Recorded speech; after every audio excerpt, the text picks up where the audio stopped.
വെറുതെ നിൽക്കുകയാണെങ്കിൽ ആ പൂവൊന്ന് പെറുക്കിയെടുക്കും. വെറുതെ നിൽക്കാന്ന് ആര് പറഞ്ഞു? ആ ചേച്ചി, ഇന്ന് ഞാൻ 2 പുസ്തകം വായിച്ചു തീർത്തു. എന്ത് പുസ്തകം? ഒന്ന് ഇരുട്ടറയിലെ ശവപ്പെട്ടി, പിന്നെ മതി വല്ല ചീത്ത പുസ്തകത്തിന്റെയും പേര് പറയും. അത് നിങ്ങൾക്ക് എങ്ങനെ അറിയാം? എനിക്കറിയാം. ഈയിടെ കമ്പനിയും സെറ്റ് പിടുത്തമൊക്കെ കുറച്ച് കൂടുന്നുണ്ട്. ഞാനത് പറഞ്ഞില്ലെന്നേ ഉള്ളൂ.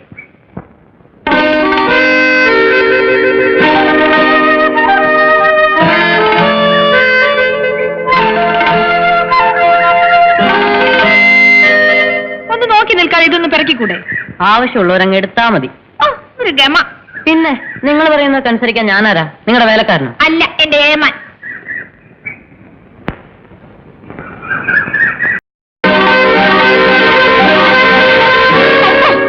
എന്താ പപ്പി കാണിച്ചത്?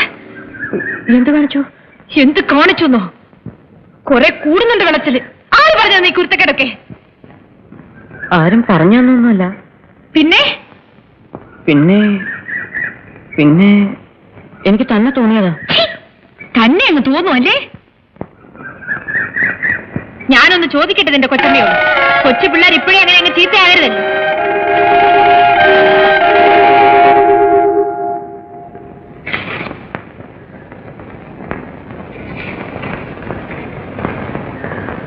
എന്ന് വരുമെന്ന് എഴുതിയിരിക്കുന്നത്? അടുത്ത ആഴ്ച ആള് സ്ഥലത്തെത്തും. പോസ്റ്റ്മാൻ വന്നപ്പോഴേ ഭാരതി ടീച്ചറിന്റെ മുഖത്തെ ഭാവവ്യത്യാസങ്ങൾ ഞാൻ നോക്കുകയായിരുന്നു. ആട്ടെ, കൃഷ്ണനായർ എന്ന് വരുമെന്ന് എഴുതിക്കുന്നത്? തീയതി എഴുതിയിട്ടില്ല. ഭാരതിക്ക് വെക്കേഷൻ തുടങ്ങിയ പിന്നെ കൃഷ്ണനായർക്ക് അവിടെ ഇരിപ്പറയ്ക്കുവോ? പട്ടാളക്കാരന്റെ ഭാര്യയായുള്ള പാടുവല്ലോ ചേച്ചിക്കറിയാവോ? അതാണ് ഞാൻ പറയുന്നത്. പട്ടാളക്കാര് കല്യാണം കഴിക്കാനേ പാടില്ല. ആണ്ടിൽ 2 മാസമല്ലേ ഉള്ളൂ ദാമ്പത്യം. ബാക്കി 10 മാസവും കാത്തിരിപ്പല്ലയോ. അതുകൊണ്ടായിരിക്കും മാമൻ കല്യാണം കഴിക്കാതെ അങ്ങ് നിന്നുപോയത്. പിന്നല്ലാതെ നോക്കിയേ, പണ്ട് ഞാൻ ബർമയിലായിരുന്ന കാലം. അന്ന് ഇതുപോലൊന്നുമല്ല. ഒരു 10-25 വയസ്സ് പ്രായം. ഷർട്ട്സും ടീഷർട്ടും ഒക്കെ ഇട്ട് ഒരു ഈവനിങ് വാക്ക് ഉണ്ട്. അതാണ് എന്റെ പ്രാക്ടീസ്. അങ്ങനെ നടന്നുകൊണ്ടിരിക്കുന്നതായ അവസരത്തിൽ വന്നു എനിക്കൊരു സംബന്ധാലോചന. അവിടുത്തെ രാജകുമാരി ആയിരിക്കും ആലോചിച്ചോണ്ട് വന്നത്. ഒന്ന് നിർത്തന്റെ ഉടപ്പറന്നവനെ ഈ പുളുവടി. ദേ അവിടെ ആരാണ്ടൊക്കെ കാണാൻ വന്നിരിക്കുന്നു. ഞാൻ ഉടപ്പറന്നവനെ എവിടെയൊക്കെ തിരക്കിയെന്നറിയാമോ? ചേടാ, നീ പറയാനെങ്ങനെ ഞാൻ അറിയുന്നേ? ആ, നീ കൂടെ ട്രെയിനിൽ കയറിക്കോ.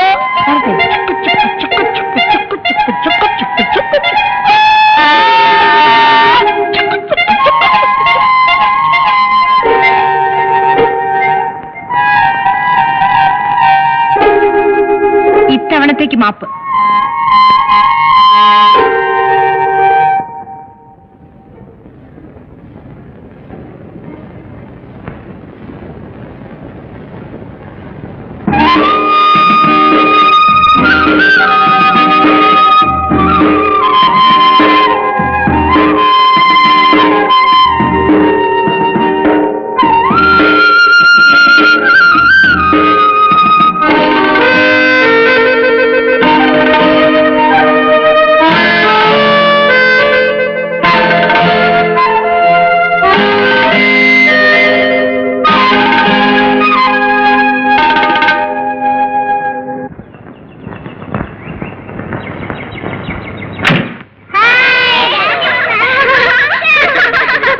വണ്ടി 1 മണിക്കൂർ ലേറ്റ്. താമസിച്ചപ്പോഴേ ഞങ്ങളത് പറഞ്ഞു. അയ്യോ, അങ്ങനെ ഇന്നത്തെ വണ്ടി നാളെ മറ്റന്നാളെ അങ്ങോട്ട് വളരുന്നില്ലല്ലോ.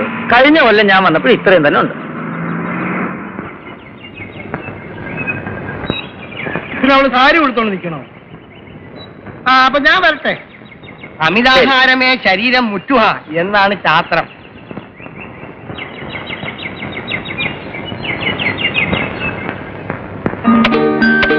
അമ്മയെടുത്ത് തരാം കേട്ടോ.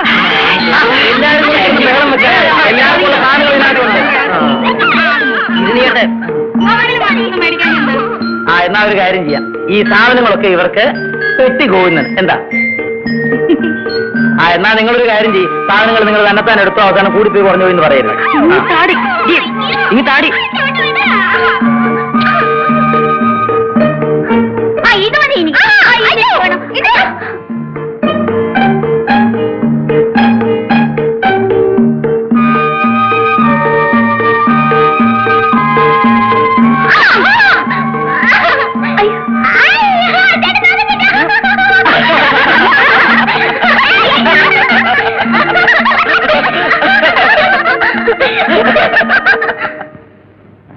ഒന്നിങ്ങോട്ട് വാ എന്റെ അമ്പാനെ. അമ്പാന്റെ മനസ്സിൽ എന്തോ വിഷമം. എന്താണെന്ന് പറ. ഒന്നുമില്ല. അത് ചുമ്മാ പടായി. എന്താണെന്ന് പറ. ഉണ്ട്. നീ ഒന്നും മിണ്ടാരി കൊച്ചുമണി. എന്നാ ഞാൻ പറയട്ടെ. എന്ത്? അമ്പാന്റെ മനസ്സിൽ എന്താണ് വിഷമമെന്ന് ഞാൻ പറയാം. പറയാം. പിന്നെ കാര്യം സത്യമാണെങ്കിൽ സത്യമാണെന്ന് പറയാം. പറയാം. ഒരു പെണ്ണിന്റെ കാര്യം കൊണ്ടല്ലേ അമ്പാൻ കിടന്ന് കുഴഞ്ഞു കിടക്കുന്നത്. ആ പെണ്ണിന്റെ കാര്യം പറഞ്ഞപ്പോ തല കുനിച്ചാൽ എന്ത് ചെയ്യും? കാര്യം എന്താണെന്ന് തുറന്ന് പറഞ്ഞാലല്ലേ അതിന് നിവൃത്തി ഉണ്ടാക്കാൻ പറ്റൂ. ആട്ടെ, പെണ്ണേതാണ്? ഒരു പെണ്ണ്. പേര് പറ. പേരെന്തിനാ? ഒരു പെണ്ണ്. എന്നാലും പറ. ശരി, പേര് പറയണ്ട. എവിടെ ഉള്ളതാണെന്ന് പറ. ഇവിടെ അടുത്ത് തന്നെ. ആ കളി കളഞ്ഞ് കാര്യം പറഞ്ഞാലല്ലേ സംഗതി നടക്കൂ. അതിന് നിവൃത്തിമാർഗം ഉണ്ടാക്കാമെന്ന്. എങ്ങനെ? അതിന് വഴിയുണ്ട്. എന്ത് വഴി?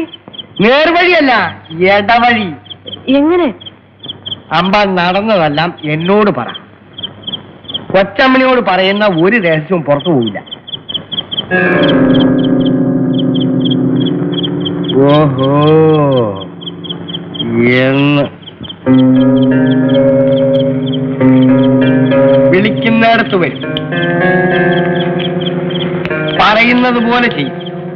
ആരും മഹാറാണിമാരെ പോലും പഴയ മഹാന്മാര് ഈ വിദ്യ പ്രയോഗിച്ചാണ് കയ്യിലെടുത്തിട്ടുള്ളത്. എന്ത് വിദ്യ? വശ്യം. വശ്യം? ഭസ്മം. ഭസ്മം? എന്ത് ഭസ്മം? അഗ്നി മന്ത്രഭസ്മം. എന്റെ കൊച്ചുമണി തമ്പുരാനെ, എന്താണ് എന്റെ അമ്മ? പിന്നെ ഒരു കാര്യം, വശീകരിക്കാനുള്ള പെണ്ണിനെ ആ കുറി തൊട്ട് ഒന്ന് നോക്കണം.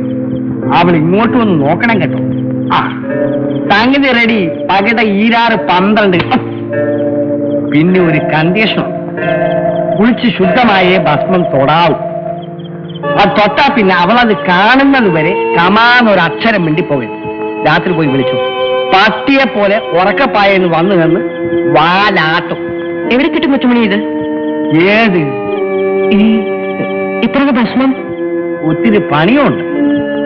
ഇണചേർന്നിരിക്കുന്ന ഓന്തില്ലേ, ഓന്ത്, അതിനെ ചാണകം എറിഞ്ഞ് പിടിക്കണം. അതും ഇളകി നിൽക്കുന്ന പശുവിന്റെ ചാണകം. ആ ചാണകത്തിലിരുന്ന് ആ ഓന്ത് ചാവും. അതിനെ എടുത്ത് മച്ചിത്തെങ്ങിന്റെ ഉച്ചിയിൽ വെച്ച് ഉണക്കി പൊടിക്കണം. അതിൽ ഒരു മന്ത്രമുണ്ട്. മച്ചിത്തെങ്ങിന്റെ ഉച്ചി വെച്ച് ഉണക്കുന്നു. നടപ്പുള്ള കാര്യം വല്ലതുണ്ടെങ്കിൽ അത് പറ കൊച്ചുമണി. എന്റെ അമ്പാൻ അതിന് സംശയം ഉണ്ടെങ്കിൽ ഞാൻ ആദ്യം പറഞ്ഞില്ലേ, ഒരു പെണ്ണോന്തരെ കണ്ടുപിടിക്ക്. അമ്പാന് വേണ്ടിയിട്ട് ഞാൻ ആണോണ്ടാകാം. ആണോണ്ട്. അമ്പാൻ മനസ്സ് വിടണ്ട. നമ്മുടെ പണിക്കിന് മന്ത്രവാദ കയ്യിൽ നിന്ന് നമുക്കത് വാങ്ങിക്കാം. കുറച്ച് കാശ് എന്തെങ്കിലും കൊടുക്കേണ്ടി വരും. തൽക്കാലം ഒരു 5 രൂപയുടെ സാധനങ്ങൾ വാങ്ങിച്ചിട്ടേ ഒരു പൂശ അങ്ങോട്ട് പൂശാം.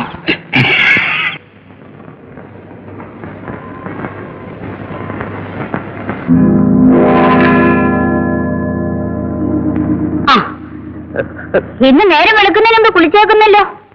എവിടെ പോകാനാ? അല്ലേ, ഇന്ന് ഭസ്മം തൊടിലൊക്കെ ഉണ്ടല്ലോ. എന്താ വിശേഷം? നീ പോടാ.